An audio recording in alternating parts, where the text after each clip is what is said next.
They always ask him why he stopped being a detective. Not strangers. Strangers don't ask. Strangers just decide. They look at his age, his quiet, the way he checks a room before he sits, and they invent a story that makes them comfortable. But his grandkids, they ask. They ask because they've heard the whispers from their parents, heard the word incident said like it's a prayer and a warning, heard the way the adults change the subject whenever his old job comes up, and because kids have that particular kind of bravery, the kind that still believes answers are supposed to exist. So, on certain nights when the wind sounds like it's testing the windows, when the fire is low and steady, they ask again. "Grandpa," one of them says, "why'd you stop?" The old man sits in his chair with his hands folded, the same way he used to sit in the interview rooms when someone was lying and he was waiting for the lie to get tired. He doesn't look at them right away.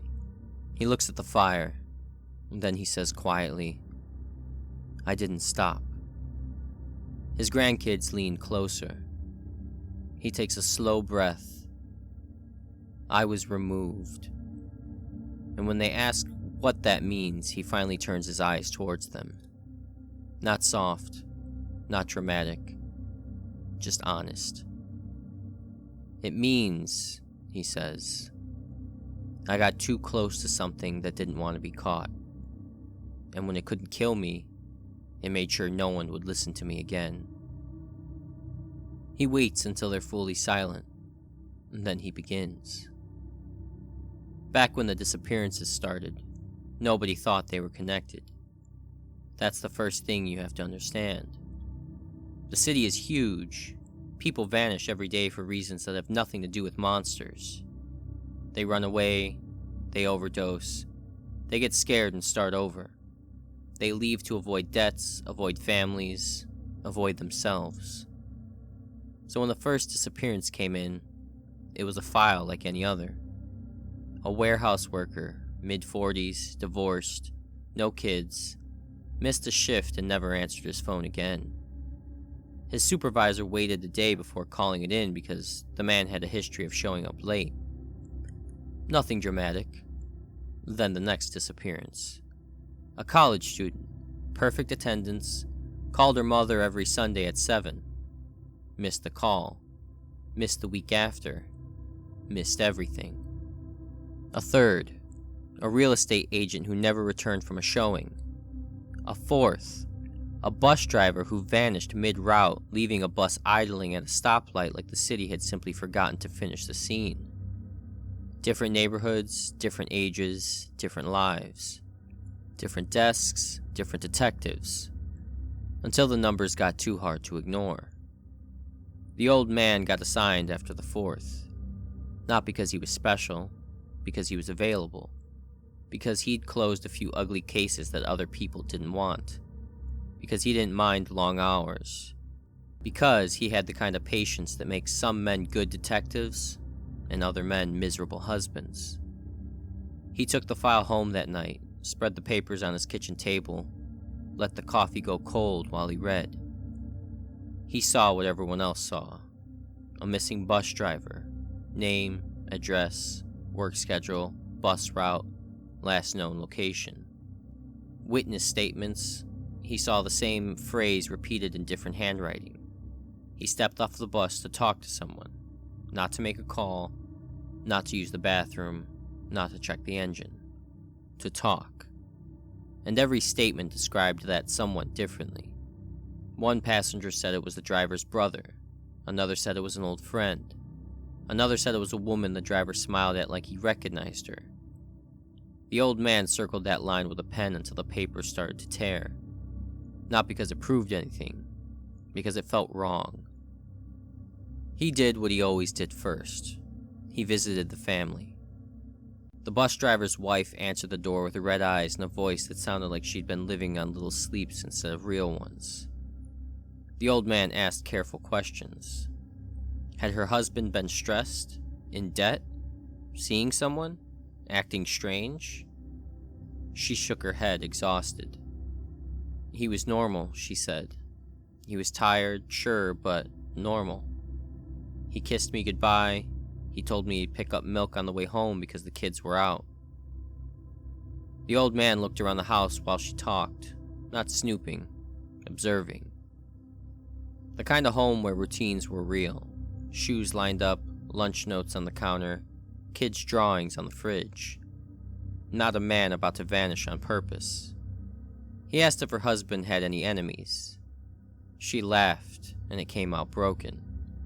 He drove a bus, she said. His enemies were traffic and people who didn't pay their fare. Then she said something small, something she didn't realize mattered. He told me, she said. He saw someone at his bus stop the other day, someone he thought he knew, but when he looked again, he wasn't sure. The old man wrote it down, not because it fit, because it didn't. Next day, he pulled the bus route. He drove it himself, slowly at the time the bus would have been on the road. He stopped at the light where the bus was found. He stood on the sidewalk and stared at the crosswalk, the storefronts, the angles. He asked himself the question he asked on every case. If you wanted someone to disappear without a struggle, where would you do it? Not in an alley, not somewhere isolated. Isolated places make people alert. No, you do it where everyone thinks you're safe. When nobody's looking at you because nobody expects something bad to happen there. A street light, a crosswalk, a familiar corner. He walked the area looking for camera coverage. A bank camera pointed at the sidewalk, a convenience store camera angled toward the street, a traffic cam mounted high. He requested footage.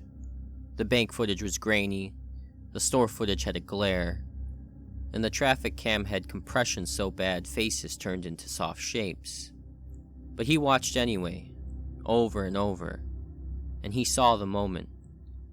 The bus stops, the driver stands, steps down, and someone approaches the door. Someone who looked normal. Average height, average build, no defining features. The driver speaks to them briefly, then the driver steps away from the bus around the front.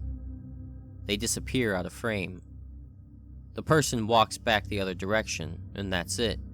No dragging, no struggle, just a conversation and a vanishing.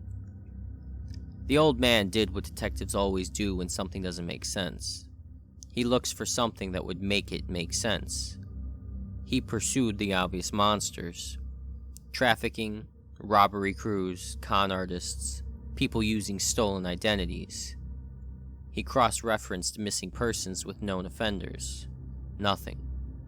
He checked financials. No unusual withdrawals, no sudden debt spikes. He checked cell phone pings. Phones powered off, abandoned, or left behind. He checked hospitals. No unidentified. He checked morgues. No match. The city offered him nothing but silence. Then came the fifth disappearance. A nurse. During shift change, which is about as busy and watched as a place can be. She walked down a corridor with two other nurses, laughing about something. The security camera caught it. 3 women walking. Then a small cluster of people passing between them and the camera. Then, only 2 women walking. No one noticed.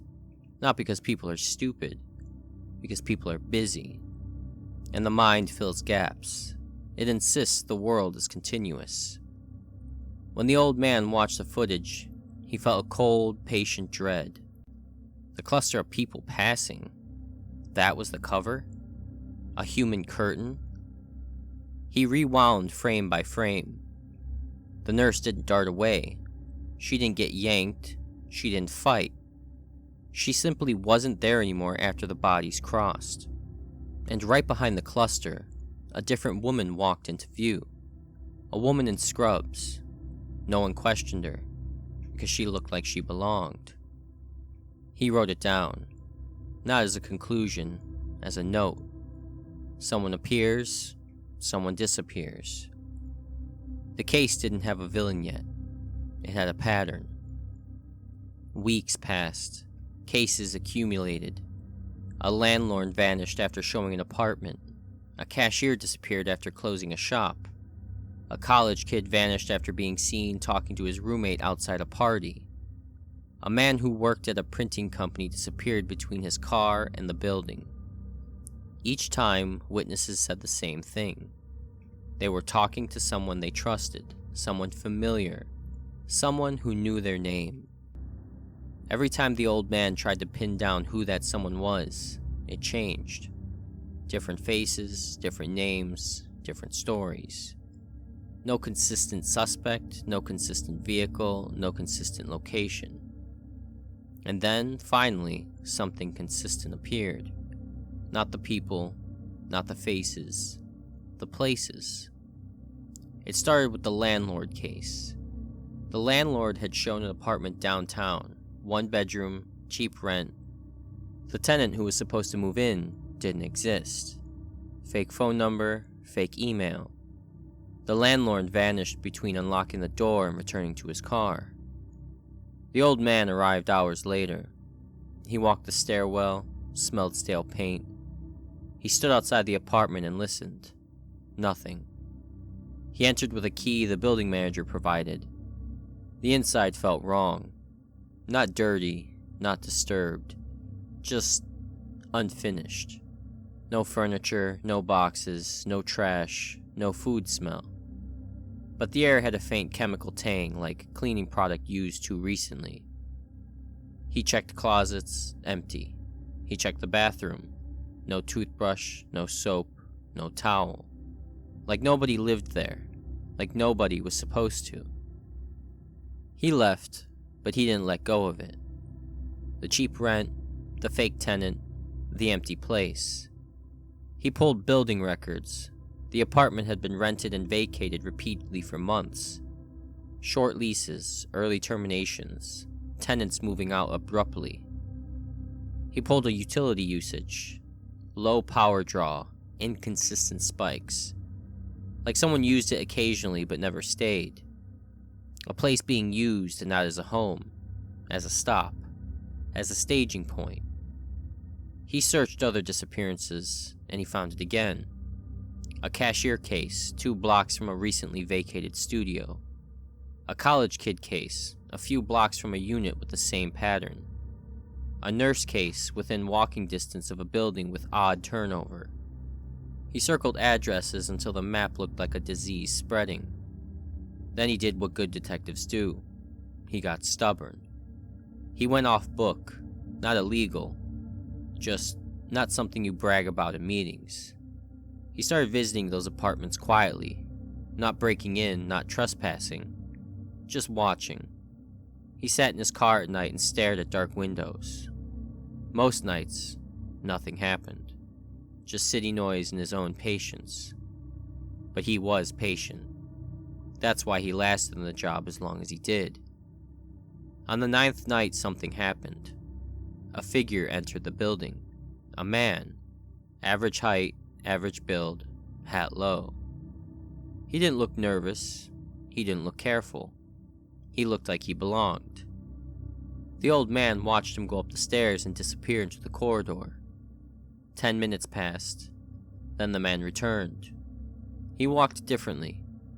Not dramatically, but just enough that the old man's instincts prickled. As if the man's body had learned a new rhythm. The old man followed. 3 blocks, a turn. Then the man disappeared into a crowd like he never existed at all. No panic, no sprint, just gone. The old man didn't go back to the station that night. He went home and laid his notes out on the table. Addresses, times, patterns, footage requests. He told himself the same thing he told himself on every case. Don't make the evidence fit your fear. But he couldn't ignore what he'd seen. Someone goes in, someone comes out. Not always the same someone. The next time it happened, it was clearer. Different building, different apartment. A woman entered. She wore a coat that was too nice for the neighborhood. She unlocked the door with confidence. She went inside. 20 minutes passed, 30. When she came out, she was not the same woman. Different hair, different face. Same body, same coat, same shoes. The old man's chest tightened. He didn't think monster. He thought impossible. And impossible things make cops angry because cops live on what can be proven. He followed her. She walked fast as if she had somewhere to be. She didn't look back, not once. The old man radioed for backup. Not official backup, just a patrol unit he trusted. Someone who wouldn't ask too many questions. He went to give a description and then he realized he didn't have one. What do you say? Female, possibly, wearing a coat, face unknown? He swallowed the frustration and stayed on her tail. She turned a corner. He turned the corner. And she was gone. Like she stepped into a crack in the world. He searched the area. Alleys, doorways, businesses. Nothing. He checked camera coverage, requested footage again. A convenience store camera showed her entering frame. Then a bus passed, and then she wasn't there. He watched it again, frame by frame. No doorway, no turn. She simply wasn't visible after the bus. The world hid her for 3 seconds. That's all it took. He started staking out the apartments harder, longer. He mapped every building with turnover, every unit with inconsistent utilities, every cheap listing that appeared and vanished. He visited leasing offices, asked questions. Some clerks were helpful, some were tired. One woman behind a desk said something odd. "We get these applicants sometimes," she said.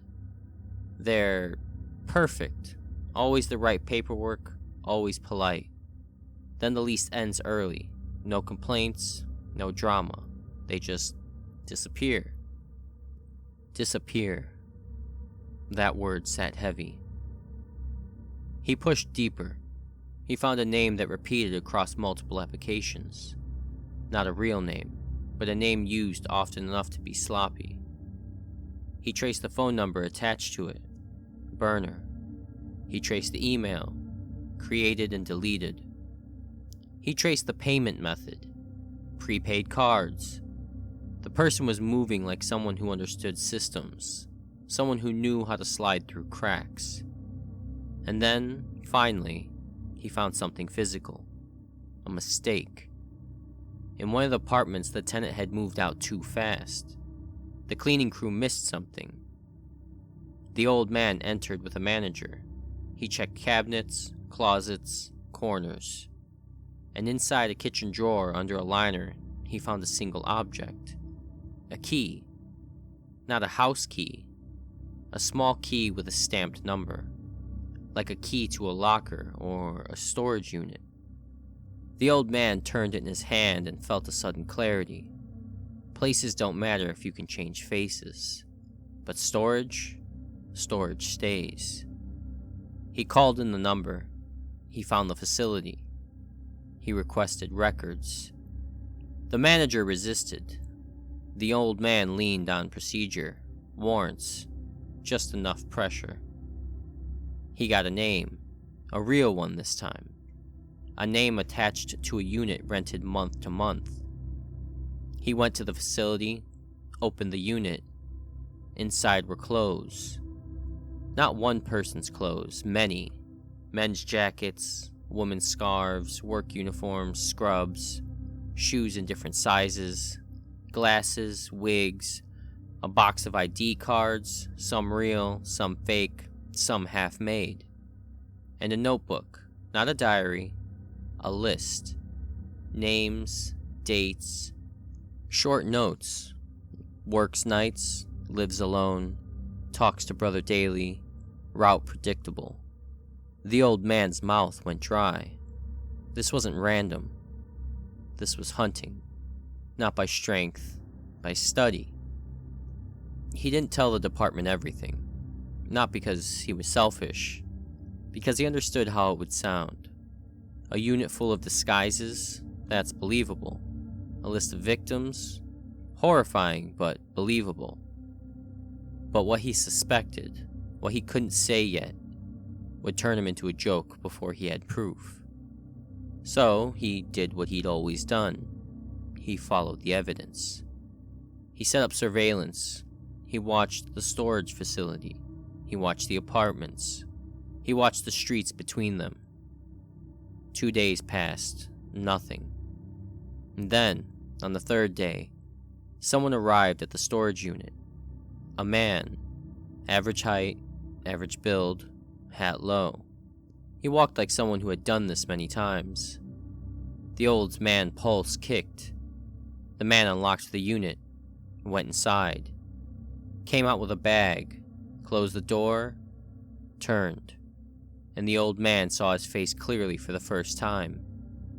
The face belonged to someone the old man recognized, a missing person, a landlord, the one who vanished after showing the apartment.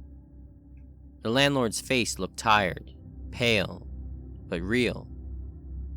The old man's skin went cold, because the landlord was supposed to be gone. The man looked down the row of units as if checking something, and then he walked away. The old man followed carefully. He stayed 2 cars back. The man entered an apartment building downtown. One the old man already had circled. The man went in. The old man waited. 10 minutes, 20, 30. Then the man exited. And the old man's heart stuttered. Because it wasn't the landlord anymore. Different face, different hair, different posture.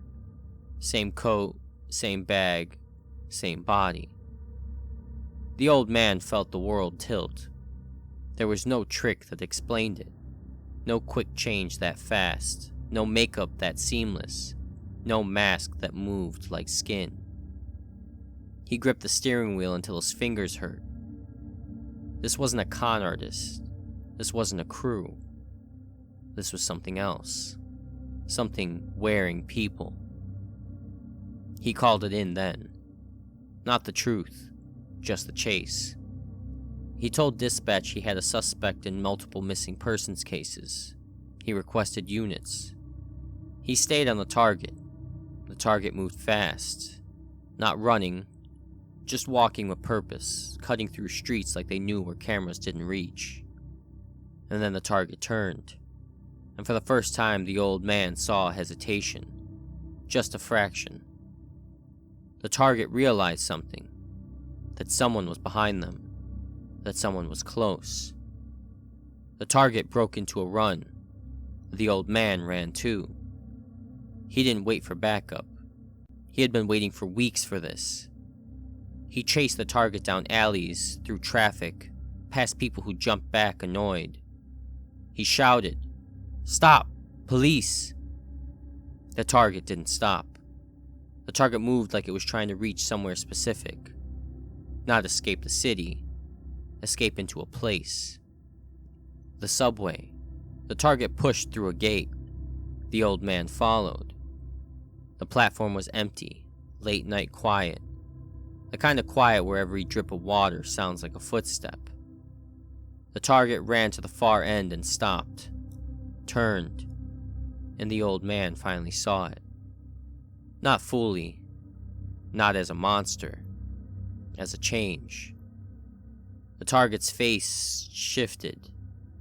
Not tearing, not melting. Rearranging. As if the skin was remembering a different name.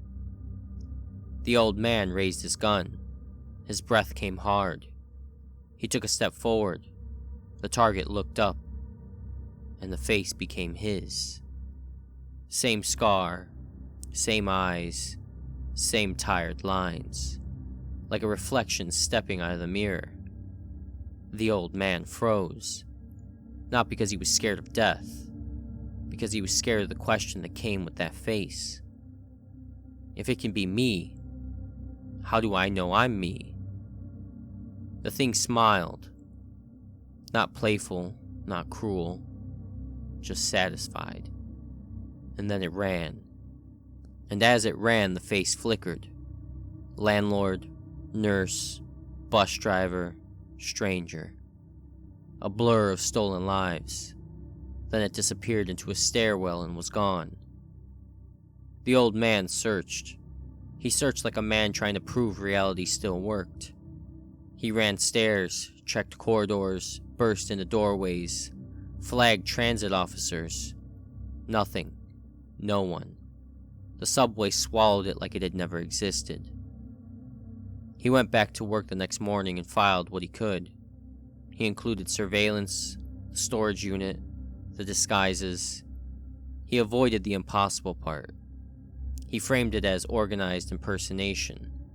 He asked for a task force, requested warrants, requested full CCTV pools. The captain listened, rubbing his forehead. The captain's expression said what the old man already knew. This was too strange, too big, too expensive. "We'll look at it," the captain said in the tone that meant not the way you want. The old man left feeling that the ground had shifted under his life. He didn't sleep that night. He replayed the face, his face. He told himself it was a trick, a mask somehow. But deep down he knew it had been too smooth, too perfect, too alive. 2 days later he returned to work. The desk sergeant looked up and stared at him like he was staring at a ghost. "What are you doing here?" the sergeant asked. The old man frowned. "What do you mean? I work here." The sergeant looked at another officer, then back. "No," he said slowly. "You don't." The old man felt a cold confusion crawl up his spine. The captain stepped out of his office. He looked tired. He looked annoyed. He looked cautious. "You shouldn't be here," the captain said. The old man laughed once, not because it was funny, but because his brain couldn't find any other sound. "What are you talking about?" The captain's jaw tightened. "You quit." They told him he came in after hours, 3 nights ago. No badge, no jacket, just him. They said he was yelling. They said he called them blind, said the department was a joke, said they deserved what was coming. They said he slammed his badge on the captain's desk and told everyone to go to hell, and then he walked out and never came back. Until now. The old man shook his head.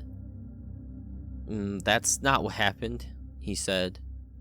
"I was in the subway. I was chasing." The captain cut him off. "Don't. Just don't." "Show me," the old man said. The captain stared. "Show me," the old man repeated, louder now. "If you're going to tell me I quit, then show me." They took him to security. They rolled the footage. The old man watched the screen, and there he was.